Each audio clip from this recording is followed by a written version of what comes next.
So this is built by Shun Kakenoki in Japan, and he has actually he actually just pivoted from a different project. So he has a very general question. He just kind of wants general feedback on this new thing that he's working on. Do you think better Substack is worth building?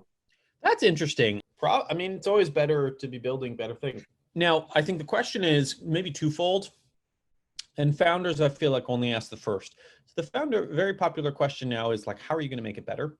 And it's neat to think of all sorts of things. But then there's a second question, which is, what is kind of the availability cascade, or that's just a stupid word for, what is the exciting idea that's going to get the Substack writer to switch? They may be completely disjoint.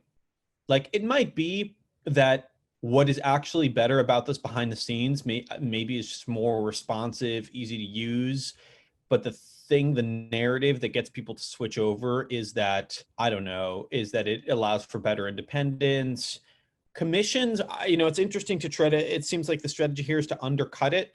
Again, I think that's super rational. So what I would do is it's I think not that hard to literally send an email to 1,000 people with WordPress blogs. You could write a Python script in somewhere between 3 to 6 hours that finds them, and just email them and just ask them what would be exciting to them in migrating off of that. Or you can email Substack people, but that's probably what I would do.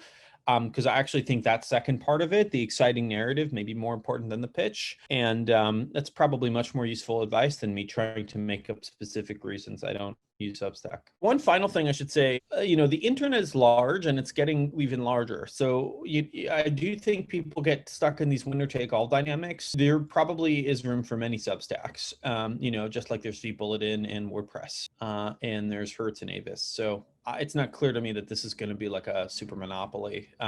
So food for thought.